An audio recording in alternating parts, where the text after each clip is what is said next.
Hey there, Rock here. Can you believe it's already August? My goodness, time is just flying by. Before we know it, right? 2024 is going to be here. Not to get ahead of ourselves, but that's kind of how we roll as prophets, right? We're like way over here. It's where we live from. And God is like, come back over here. And our friends are too. Come back over here. I just wanted to read this scripture from Proverbs 19:23. And I just want to say I so love the book of Proverbs. And the particular translation that I like to read out of, if you haven't figured it out already, is the Passion Translation. It's just there's something fiery about it. I do have many Bibles, many different translations. So this isn't the only one that I read out of, but it is my favorite. So anyhow, Proverbs 19:23 from the Passion Translation says this: when you live a life of abandoned love, surrendered before the awe of God, here's what you'll experience: abundant life, continual protection, and complete satisfaction.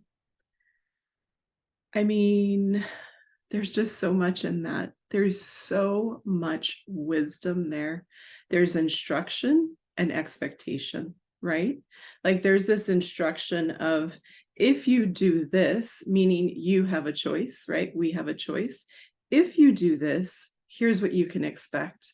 And I love scriptures like that, like just keep it real for me, spell it out, like do that. And that's helpful, right?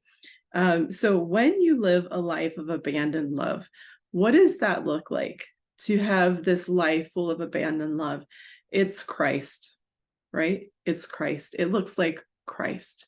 And, really full of forgiveness, full of grace, full of mercy, full of hope, right? He brought kingdom here to earth and modeled for us how to walk in that, full of love, right? It means the more love that we carry, the more he is in us, the more, not more he is in us, but the more that he is modeled through us, right? The more that he oozes out of us, right? And so we know that scripture says in 1 John 4, God is love, right? So that life of abandoned love is like, oh, I so am in love with you, right? I'm so in love with you that I'm going to love others the way that you love, Lord. That's my goal, that's my hope, that's my desire, right? And it says surrendered before the awe of God. There's this awe before him, right? Like we come before him and we surrender it all, right? All of it. Now, women, listen, I get it. We want to help him, but it's not for us to do. Now, why do I say that? Because when it says surrendered before the awe of God, our life surrendered means we've surrendered our spouses, we've surrendered our children, we've surrendered our jobs, we've surrendered our gifts, our purposes, our troubles, our circumstances, our issues. We've surrendered it all before him, fully surrendered, trusting and believing we're not going to help him. Now I'm speaking to myself. There are times where I'm like, oh, I probably should help you. Probably shouldn't, right? It's let's just live like that. Let's live in that place. What can we expect, right? Abundant life. Come on. Continual protection, right? And complete satisfaction. How beautiful is that? His promises are so good. His promises are so beautiful, right?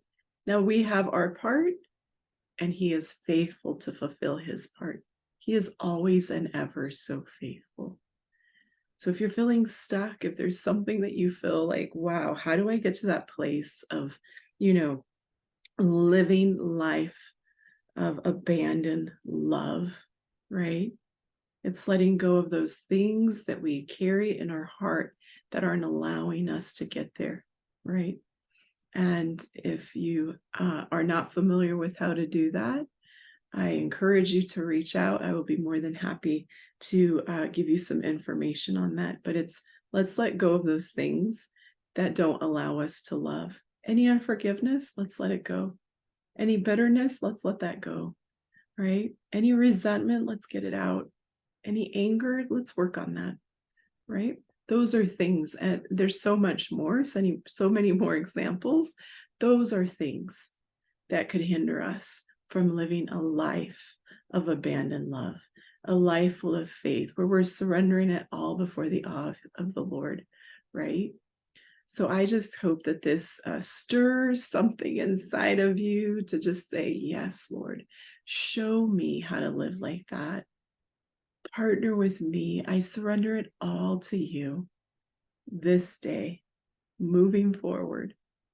So happy August. I hope that you are positioning yourself, always positioning, posturing yourself for greater things, right? In a posture of humility. From that place, God can do so much in you and through you and all around you. I hope you have a blessed August, and I will see you back here in September.